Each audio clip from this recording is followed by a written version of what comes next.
Bismillahirrahmanirrahim. Welcome to the Community Conversation. This is a Hujjat initiative.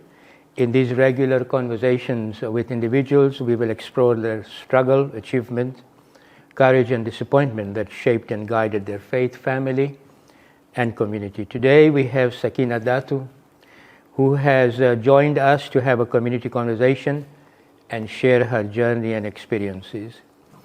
Sakina was born in Singida, Tanzania, to Mohammed Dewji, famously known as Mama, and Zainab Dewji. She has 4 siblings, 2 brothers and 2 sisters. At the age of 10, she relocated with her parents and siblings to Salaam, where she completed primary and secondary education up to A levels.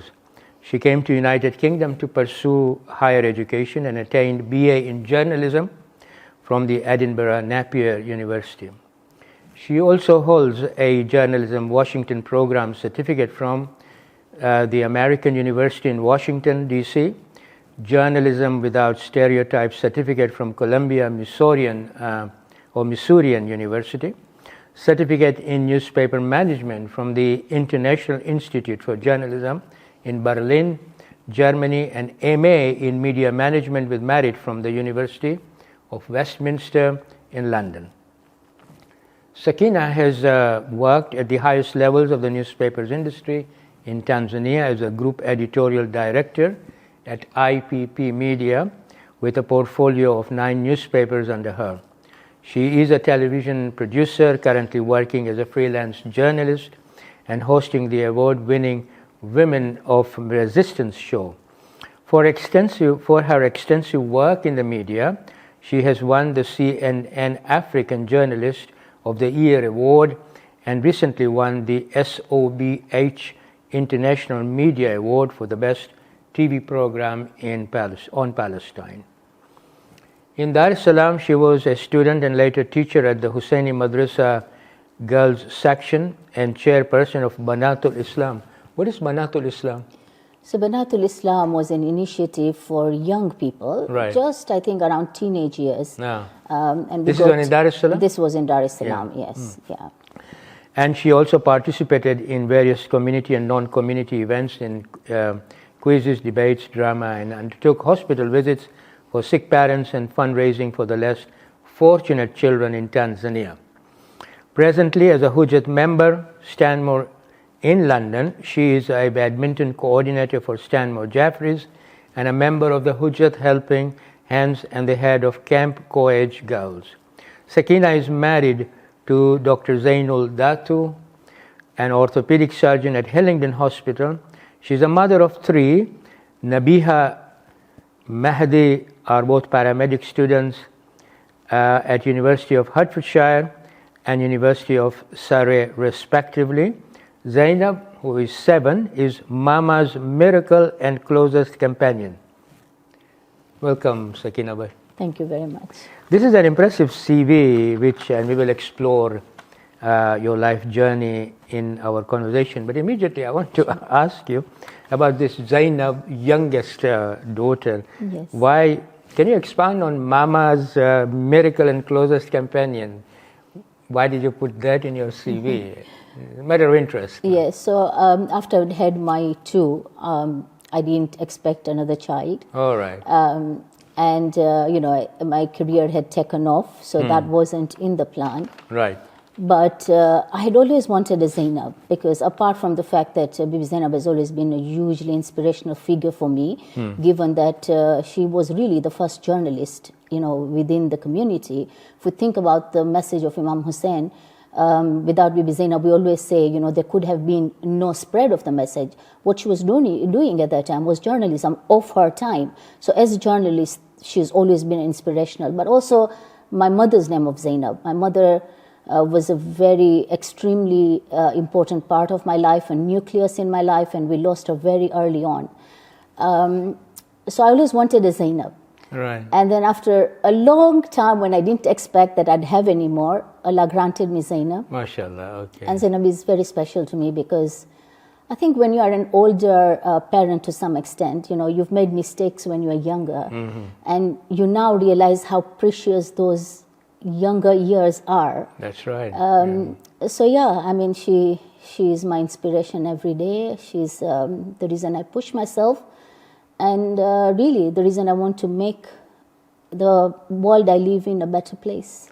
Mashallah, that's a very good objective to have. I also want to ask you, what does SOBH stand for? It's SOB. So this is an international award which was given out in Tehran. It's global award. So there were over 4,000 entries from all parts of the world. Okay. Yeah, it is a media award. So media in different categories, for blogs to documentaries to writing, all sorts of different things. So within the Palestinian category, there were over 400 entries. And alhamdulillah, that's the category in which we won. So basically, the best TV program on Palestine. Yes. So the award was given to you. Yes. Well, yes. Let's whilst you're talking about that, let's. What has your experience been in covering Palestine and issues concerning Muslims in the mainstream media? Has it been sort of positive or negative? And perhaps you can explain why. Absolutely. So basically, your experience covering the issue, and also how the reaction, positive or negative. So my personally, my when you were journey, doing this program. Yes, when I was doing the journey. I mean, just as a background, my relationship with Palestine has been there, I think, forever. When I remember having any understanding of the world, I was already surrounded by activism for Palestine. Right. And this was because, the two figures who inspired me in my childhood, in my teenage years, one was Mwalimu Nyerere, living in Tanzania.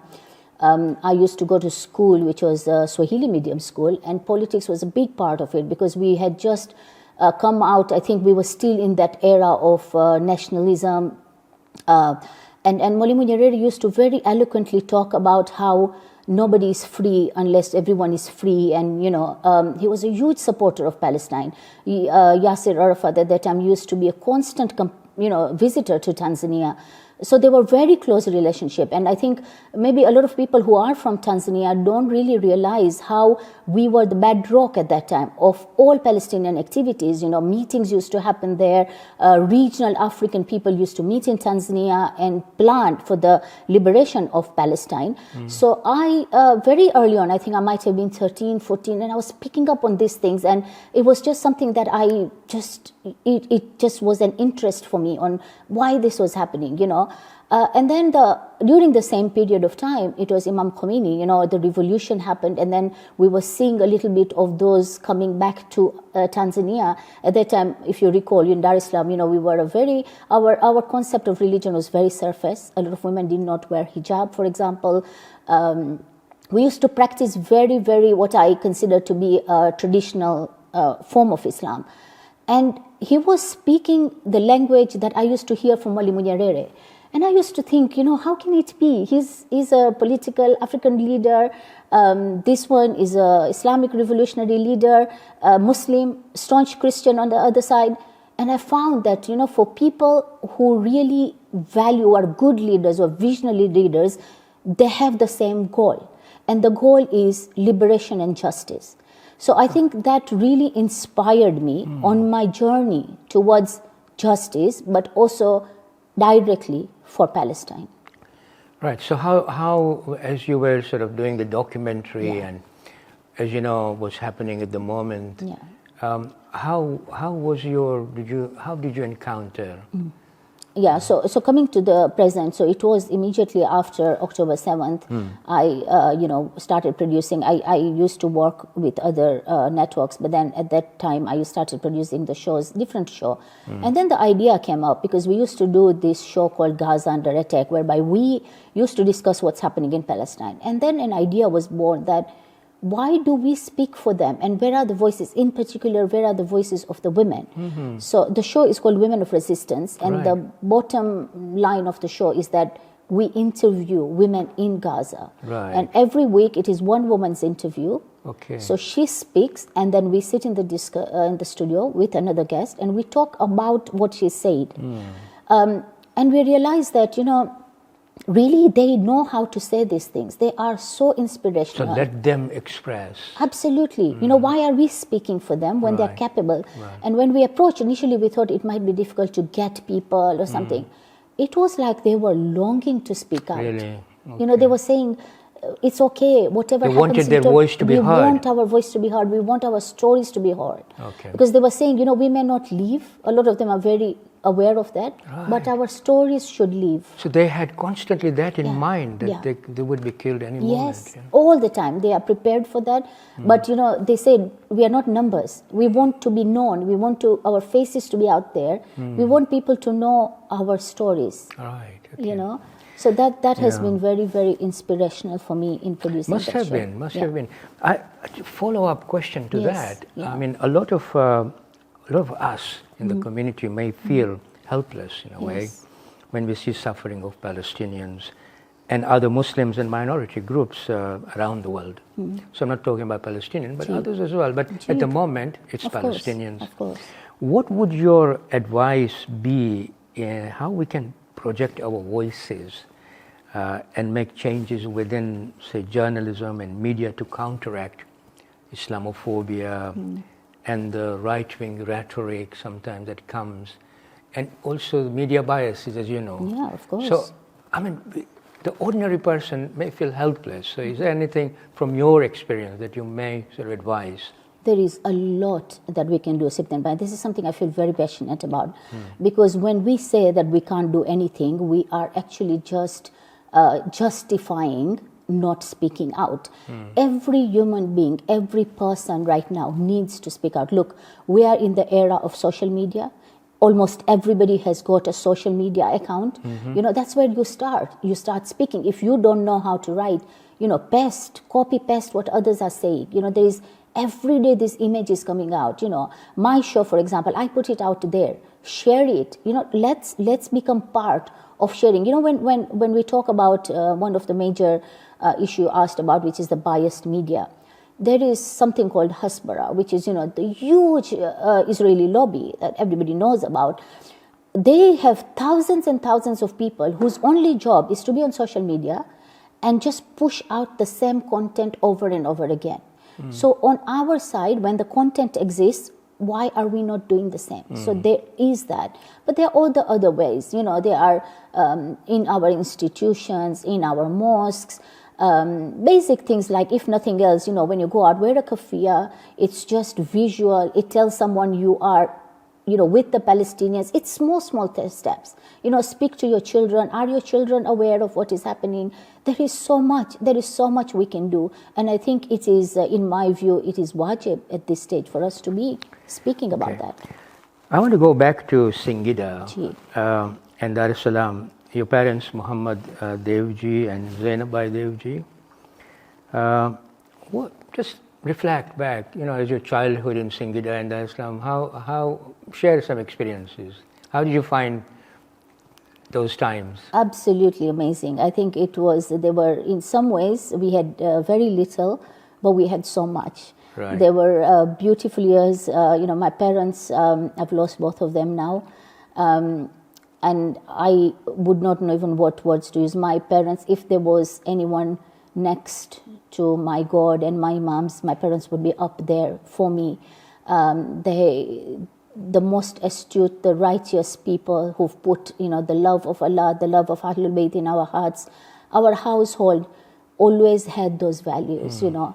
Justice, when I talked about the inspirations, my parents, you know, concept of justice was something that I know from childhood. Right. They both worked for the community. They were mosque volunteers in different, you know, spheres throughout their lives, you know. In Singida and later in Dar es Salaam, they have always been working for the community, which is where we get our inspiration to be part of the community. And that's to how be you started your voluntary work? This is how I started. And in fact, you know, there have been times when I have thought, you know, we all know there are frustrations and I'm going to walk out. And then I remember that, you know, this is the community my parents gave their entire lives for. Yeah. And therefore, I cannot move back. But, you know, also on the home front, it was a very, you know, we were very basic lifestyle. My dad at that time used to be owning a shop. My mom's worked very, very hard in her life. She used to do stitching. Later on in Dar es Salaam, she used to cook food, and sell it. So we started from very humble beginnings, but we never felt a need for anything, ever. You were happy? We were so happy. All I can think about when I remember my childhood is, the love and my siblings and just being with them. And so siblings, how many are? Yeah, so I have 4 siblings. Right. I've got an older brother, KSIMC Dewji, who's a businessman back in Dar es Salaam. I've got Siddiqa Karim. She's married to Dr. Professor Karim. Oh, mashallah. Yes, in Dar es Salaam. And mashallah. I interviewed him as well. Yes, did you? A professor. Yeah, he's an inspirational definitely. figure. He's got a very inspirational story. Yes, yeah. And I think when my sister got married, we were very young, so he's also been very inspirational, brotherly figure for us. And my sister runs Bilal And he School. also had a very humble background, didn't he? Professor Karim. Yes, absolutely. Yeah. And my sister now, she runs a school, Yes, that's she's right, the head of Bilal. Yeah. And she's dedicated her whole life to making a difference to these children. My younger sister, Fatim, she is a nurse. She is now in management, in Dar es position. Salaam? No, she is in Leeds. In Leeds, okay. Yeah, so she's in the healthcare field and has dedicated her life to also serving. And my youngest brother is a doctor. He's based in Birmingham, Dr. Kubel Abbas Dewji. Ah, okay, right. Yeah. Okay. So, a varied background there. Yes, very much so, and yeah. So, apart from your parents, now in your CV, I want to come back to Mwalimu Nyerere actually. You wrote that your early days memories are steeped in socialist political activities as a young school child involved in morning marches. I remember those days singing Mwalimu Nyerere's slogan of Pan-Africanism for global freedom and justice. How would you say that Mwalimu's ideology at that time, I think he was a far-sighted man because he understood that although independence had come, but it wasn't really independent. No. And he understood that, the concept and all that, and he allowed so many other African leaders to be also be part of his thinking as well. Yes. How did tangibly, how did it shape you? I mean, is it his personality or his words? Because he was a very good orator as well in Swahili. Yes. I so think, have you got any instance that you can give? Or so, simple things like I remember when Nelson Mandela, I think, was released from jail. And as school children, we were required to... Now, Nelson Mandela was the leader of South Africa. South Africa, that's right. Yeah, he was in jail. He was in jail. So way before he became the president, after all those years in jail, fighting apartheid, in South Africa. Tanzania used to be a massive supporter of South African liberation. And then, he was invited to Tanzania as one of the first countries to come to.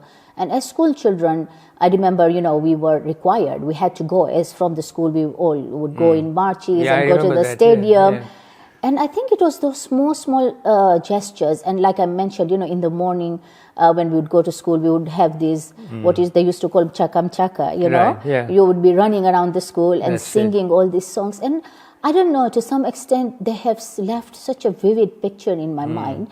And I think the basic concept there was justice. And that, it kept recurring to me in different formats in my life. I just snippets of my mom and dad talking and saying, this has happened in the mosque, but, we must support what is justice, what is true. It doesn't matter who comes from which family, hak je hoy, I hovu joy. So it was like from all angles, I was bombarded with this. And that shaped you? That has obviously shaped me because I think that is the motto of my life. That is what I believe in every aspect of my life, Okay. Well, so you made it your aim now. Yes, it is. It's absolutely my aim. And I find it, I just naturally, I don't know, innately, I think, I find it very uncomfortable when I see any sort of injustice in any quarter, whether it is small things like, jumping the queue, very British kind of thing, but in every manner, I just find that, you cannot... If you're talking about your connection with Allah subhanahu wa ta'ala, which is the reason of our creation, which is the aim of our life, is to get closer to Him. you cannot do that. You cannot get closer to Allah without justice of His human beings, because that's what He says, So, one thing, just my own view here is Mwalimu Nyerere is one very good work, or rather his one advantage that he created for Tanzania, or Tanganyika at that time, was that he made Swahili, lingua franca, and tribalism as a result didn't become become an issue in Tanzania. And Swahili is a beautiful language, as you know. Absolutely. You then came to pursue journalism in the United Kingdom. Now I can understand already why. I was going to say why, but I think you've already answered that. But why journalism? I'll tell you a very quick backstory to that, actually. So I, despite all these innate feelings I had, on the career front, I never thought of journalism, because at that time it was not a profession for us within our community, but specifically for women. It was out of question. So I wanted to do medicine, and I did my A-levels in biology, chemistry, and physics. So that was your first... That was what I was aiming to do, So I did my A-levels in physics, chemistry, and biology, and, applied. I was going to go to Muhimbili and pursue this. So before that, we went on, after I finished my A-levels, as a gift, my parents took me to Ziyarat, and we went to Iraq. Right. When we went there, something very strange happened. It was during the time, when Iraq had been bombed, soon after the Kuwait war and all that. And we went in Hamida Bai Malimia's group, which my mom used to serve in also. And in the haram, I met this one woman who just formed a connection with me. She used to speak very broken English. And she would just come every time I go there, I would find her, and she would sit next to me. And we started speaking in a very, difficult tone, but she said to me, she was newlywed, she was expecting at that time, but her husband had been killed in the Iran-Iraq war. And she told me how her life, was under the Saddam, how she had to be watched. It was a difficult situation she was in. And then once I was back, Hamida Bai informed me that, there were spies of Saddam who had seen us talking, and therefore I was forbidden to speak to this woman because it could be dangerous on me. So that incident really stayed with me. When I came back home, I really thought about what is it that I can do with my life whereby I can speak for women like her. That was the thing that really was the seed at that time. And at the same time, I used to watch coverage, and I used to watch Christiana Amanpour. Not that I agree with her on any front, but in that time and in that era, she was an inspiration for me. When I used to see her, how she was, out and about, and as a woman, because we didn't see many women, it was like, we can do it in a better way. As a woman still, but I can do it the right way. And I think that is where the seed of journalism came from. It wasn't easy.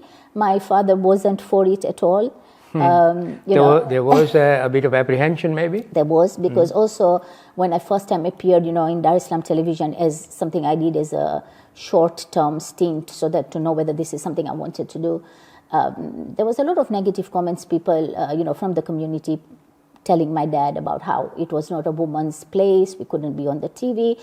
It was difficult for them, but I think this is one of the reasons why I value them so much, and I have so much respect for my parents, that despite the era of the time and the thinking of the time, they said, okay, if this is what you wanted to do, okay. My mom convinced my dad, and they gave me the blessings, and I came to Scotland. It wasn't like I went next door. I traveled all the way to Scotland in an era where there was no mobile phone. So I had to call them from the call box for them to know I was okay. Absolutely. So that really was the inspiration. So you came to Edinburgh and you got your primary degree, but then you went on to get quite a few certificates from Washington University, Missourian University, and then Berlin one, and then again Westminster University.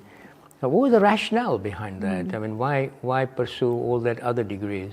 So I think, when I started my journalism course in Edinburgh, it was like, you take the horse to the water. It was like, this is what I was always meant to be. It just spoke to me. I loved it. You love journalism. I absolutely, passionately loved it. And I didn't know. I hadn't known this existed. Right. And I think my passion was massive. So when I finished, and there were opportunities coming up through universities, and I just wanted to know as much as I could. I wanted to go to different countries and experience, and and really my parents really supported me on this. Right, okay. Pushed me and said, whatever it is. I remember, this is sometimes now as a parent and my children in university, we worry about a lot of things about our daughters in particular. Yeah. But I think, what I see the difference in today's parenting, including myself, is we don't have the effect on our children that our parents had. Because I remember, on the day Why is that? I wish I knew, because I want to do the same for my children. But I think it is because in some manners, we have lost a little bit, like men in particular, I have to say. I think the era of men of my father's generation, you guys, I think there was something very solid. It was spoken less. Our fathers didn't speak but understood. Especially for daughters, Yeah. they gave us this silent courage. I don't know, it was like they treated us like princesses, and that made us feel like we could conquer the world. Honestly. And so I remember that when I was leaving, he was at the airport. My dad never cried, but that day I remember him crying because I was leaving, and all he said to me was, "Take care of my honor." And Right, that okay. was all he had to say.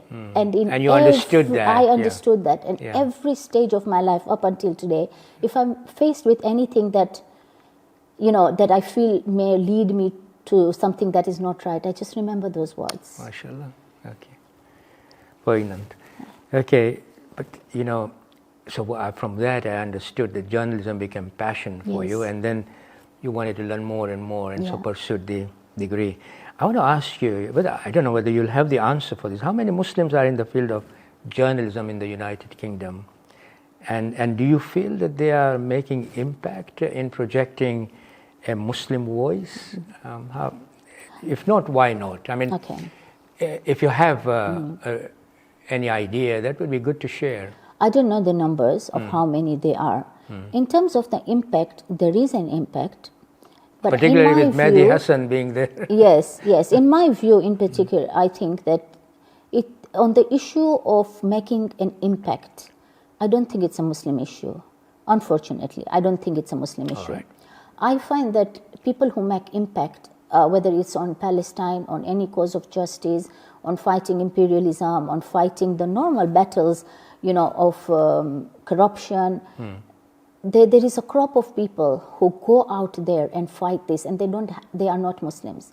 It should be the Muslims who are in the forefront, but it's not, unfortunately. And so I find people, for example, on the issue of Palestine, people like Loki, people like David Miller, Chris Williamson, George Galloway, these are not Muslims, but they have done so much more in speaking out for the cause of Palestine than any of us in the Muslim All right, community. so there's a perspective there to be understood, isn't it? Yes, absolutely. Okay. Do you feel that non-mainstream media, because you're in journalism, I'm asking you this, Yes. do you feel that non-mainstream media such as YouTube and social media are gaining traction in projecting the Muslim voice? I mean, I think you made a point earlier anyway, it has to be taken into account. But, and if that is the case, what challenges do they face? Absolutely, 100%. These channels are the alternative, what we call alternative media from the mainstream. Mainstream media is losing ground, has lost a lot of ground lately. Why do you think mainstream media? Yeah. I don't want to go into the politics of Yeah. it, but generally, why do you see that it's demoted itself? Because they are biased, because they don't always tell us the whole truth. Right, and that's the reason why the YouTube. Yes, okay. that's the reason. Because before all this YouTube and everything was out there, we didn't know that we were being lied to. So, for example, BBC has always been known to be the voice that you can trust. We trusted it because we didn't know anything else. And now we have an alternative. Now we know that what they always tell us is not always the truth. Right. And so people can see the reality. Okay. And that is the reason, I think, why they have lost. The alternative media has got scope, huge scope. The challenges are ownership is still with those who can censor us. So if you talk of Instagram or Facebook or Twitter, if you still put out information out there that the owners don't want, there's all these algorithms and through which they censor us. So social media is definitely the way forward, but as Muslims, I think what we need to do is we need to create our own. So if you look at the world today, unfortunately, with such a huge population of Muslims and Muslim countries with a lot of money, where are we in the innovations? Why don't we have our own, social media platforms? Aren't we? Absolutely, absolutely. Now that's interesting. Now coming back to your work in Tanzania, you worked at the highest levels of the newspaper industry in Tanzania, as a group editor from your CV. Yeah. What was journalism like there in Tanzania compared to when you came here and developed yourself here? So is there a difference between the two? And if there is, share with us. Yeah, absolutely. There is a difference. There is a huge difference. So I think the first difference was I started out as, the editor of a newspaper called The Express. Later on, I was the founding editor of Sunday Citizen, which was a newspaper owned by National Media Group in Tanzania, and later moved on to IPP.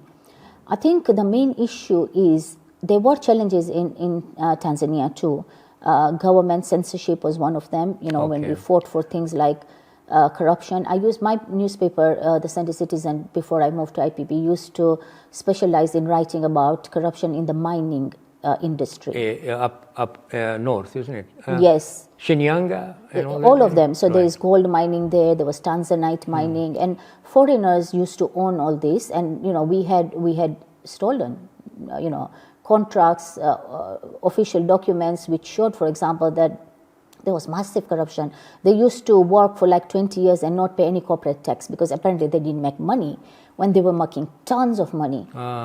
And then, they were dumping all these, waste into the rivers and the local villages. You were exposing them. Yes, the environmental, destruction. So my newspaper specialized in that. And then obviously because we were we were touching very high-level people, there were threats towards me, there was threats towards my children. And one of the reasons, apart from other things, there was one reason why I had to leave Tanzania suddenly was because I had found out that there was a plan to abduct my children from the school. Oh, right. Because we were writing all these, investigative stories. One of the investigative stories that we wrote actually saw the entire parliament dissolved. Okay. Yeah, this was the time of so Lowassa. you were sort of intruding into that level. Very much so. Because the Prime Minister, Edward Lowassa, for those who remember, used to be involved in this, scheme, Richmond. There was a lot of corruption there. And then we wrote about it. We found the documents, through our investigation and everything. And he had to resign, and when he resigned, the whole parliament was dissolved. So we were touching very, very high-level people. The Minister of Finance, who we wrote a story on, was charged in court for corruption, and literally his charge sheet was my newspaper page. So this is all public knowledge. It's all public knowledge. So it's not a. No, it's all public knowledge. So it had become a threat. That was one reason. But the why you left? Why I left, and the other reason was Palestine. Because I was writing about Palestine at that time, and I had invited, Palestinian ambassador, Shamai, and the IPP that I worked for at that time, they started receiving aid from Israel. So there was a threat on that front too. Right. So those things combined and became really difficult. Literally, I had to, within 3 to 4 days, I had to get my urgent passport done because I had degree, my master's degree offer that I had been postponing for 2 years because I had gotten a place, but I was so busy that I could not come. So you so I was postponing the opportunity. Yes. So I just called them and they said, come over. And I just left with my 2 children, left my husband behind to wrap up and all that. Yeah. Right. No, mashallah, I mean, when you came here, you then developed your journalistic skills here. And you also received an accolade from, now where is it? CNN. Yes. CNN African Journalist of the Year. Share with us, how did you get that? So that was back in Tanzania. Oh, back in Tanzania. That was back in Tanzania. And so you were recognized at the time then? I was. I mean, I was the head of Editors Guild. I was the chair of Editors Guild in Tanzania. So I used to also, hold all the editors of the entire country were under me. And also, like, we have fought a lot for the freedom of press in Tanzania. So I was leading this group of editors where we had decided to silence the Minister of Information, who was, not pro-press. Is this public knowledge? It's all public knowledge. So we literally decided for 3 months we'll not write any news on him. Right. Complete media blackout, which really affected him personally. So we were doing a lot of things, So I was... And that was recognized It was all recognized. It was all in public domain, And one of the articles for which I had written a story on... I had gone snorkeling in Zanzibar, and I had described what the world under the water was like. Right. And that article won me the CNN award. CNN, all right. Yeah, Okay. yeah. You can go back to Tanzania and you're okay there? It's okay now because the governments have changed, Right, times okay. have changed. So every standard is changed and Yes. they accept this sort of thing Yes, now, okay. yeah. So now I want to go on to, you write programs for Press TV and Al Mayadin TV and others. These appears not to be broadcasted to the public or perhaps even banned or ostracized, I think. Yeah. How do these channels air their programs then in that case? Yeah, so I think there's a misconception, massive misconception that Press TV is banned in the UK. It's not banned. It's not banned. It's okay. not banned. What they have done is they had removed us from the Sky platform. So we are not on Sky. But Press TV exists, so you can go on the website. So the United Kingdom government allows that freedom Absolutely, to 100%. Okay. I work as a freelancer, so currently I have a contract with Press TV. I'm not fully employed by them, but I openly said that, and it is a well-known, it's a contract, and the programs are online and everybody can watch. So there is no such thing as them not having. So they are watched. We are on Instagram. Press TV is watched on Subtrack. So on different platforms. So really. my understanding was it was banned. So it wasn't banned. So it's Press not TV can be watched in Absolutely, United absolutely, Kingdom. So yeah. that's where United Kingdom has allowed that Yes. freedom too. The Okay. only channel that has been banned is the Russian Russian okay. TV. Okay. You're currently working as a freelance journalist, also hosting Women of Resistance show. I want to come back to that a bit. Yes.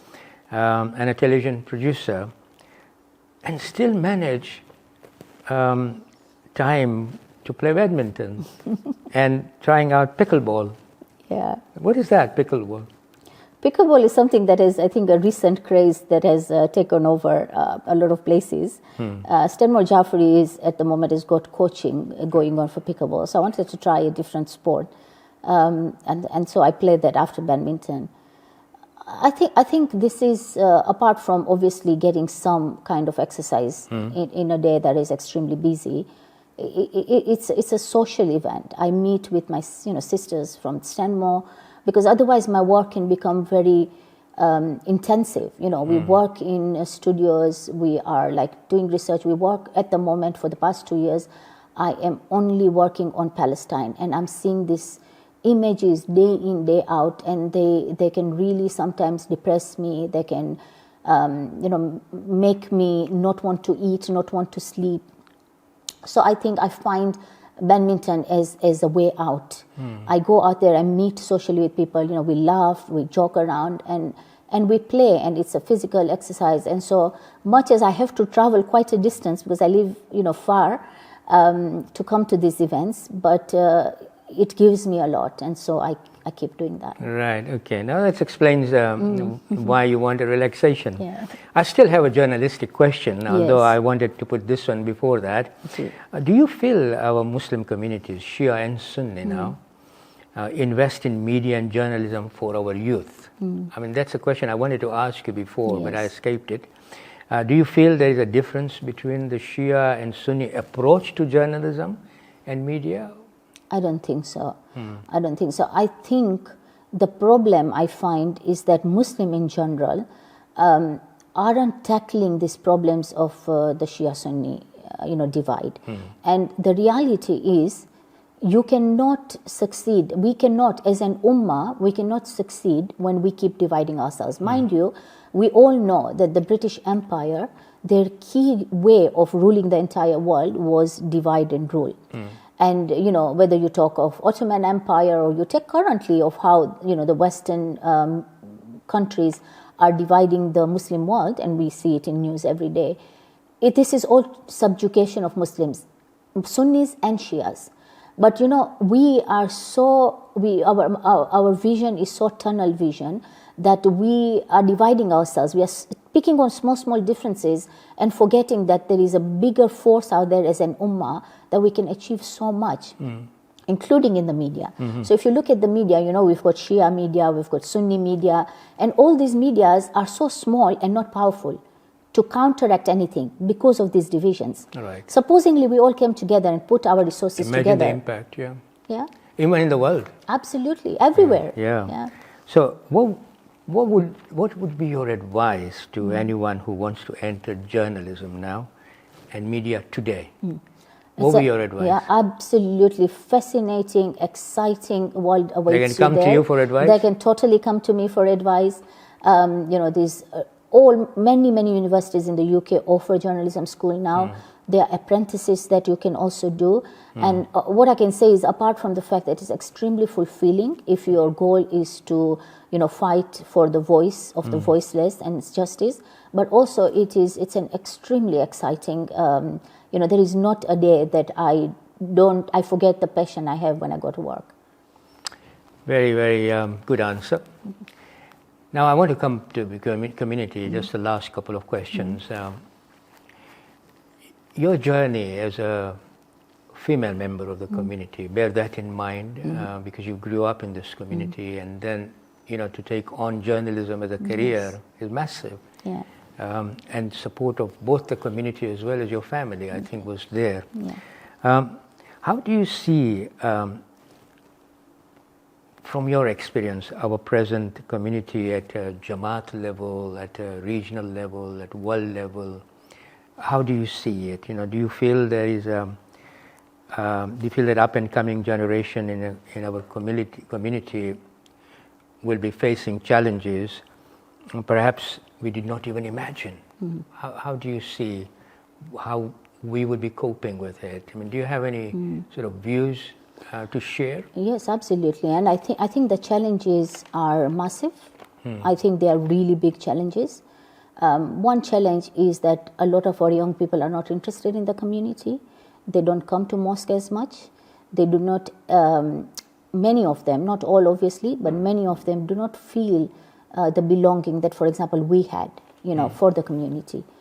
And some of the reasons are valid. So others, maybe we need to fight them because of the Western influences, but some are valid. One is that, for example, the role of women. You asked me as a female journalist, I think we have gone a long way. We have, from the days whereby I could not appear on TV without people going to tell my dad, why you put, showcasing your daughter on television, to today where it's acceptable and it is encouraged. We have come a long way, but there still are a lot of gaps. And I find that, we are not utilizing women in key places still in leadership. And for example, I'll tell you that, when it comes to trustees within the regional and world federations, you will find that it is the same crop of people. It's set up, it's the same people are there years in, years out. Younger people are not given opportunities. Women are not given opportunities. And if you look at, in these 2 years, if you look at what women have done for the cause of Palestine, for example, is an indication of what women can do in any field. So you will find that the activism is led from every angle by women in different circumstances.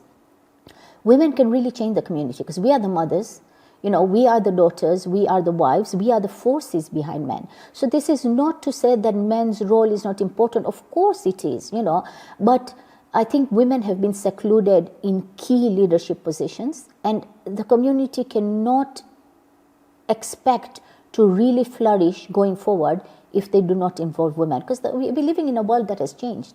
We're living in a place whereby if women are not given that positions, we will back off, we will go elsewhere.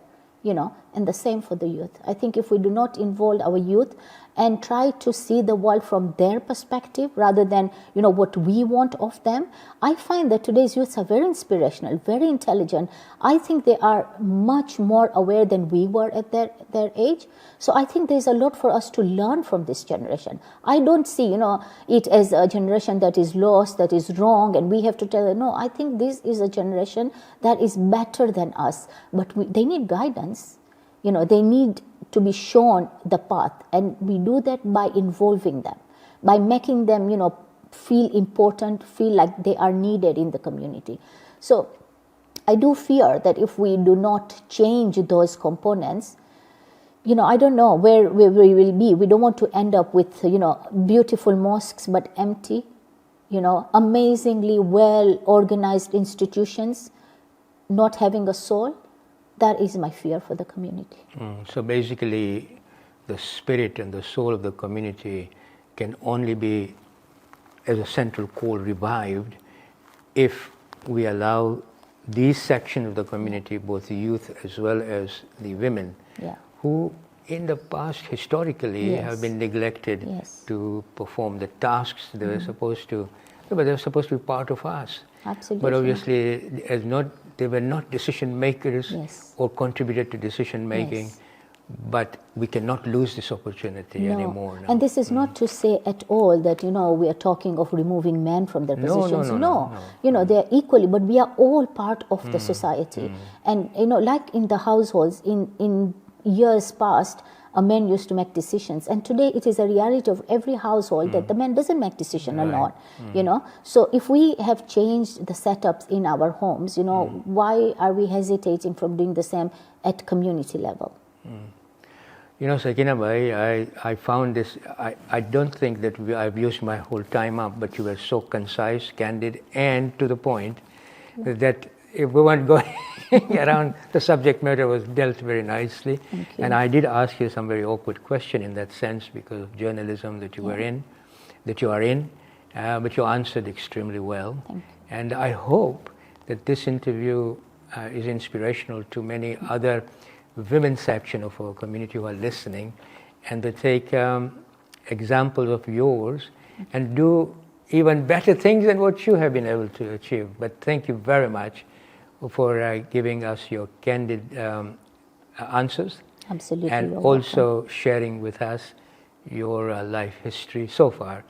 And inshallah, we hope to see you still progress. I mean, it's with everyone's and with du'as. justice and operation in mind, which is what your aim is in life. Thank you very much. It's an honor for me to be here with thank you very much, Sakina bhai. And I think we bid farewell to our audience. Until next time. Until next time. Inshallah. Thank you.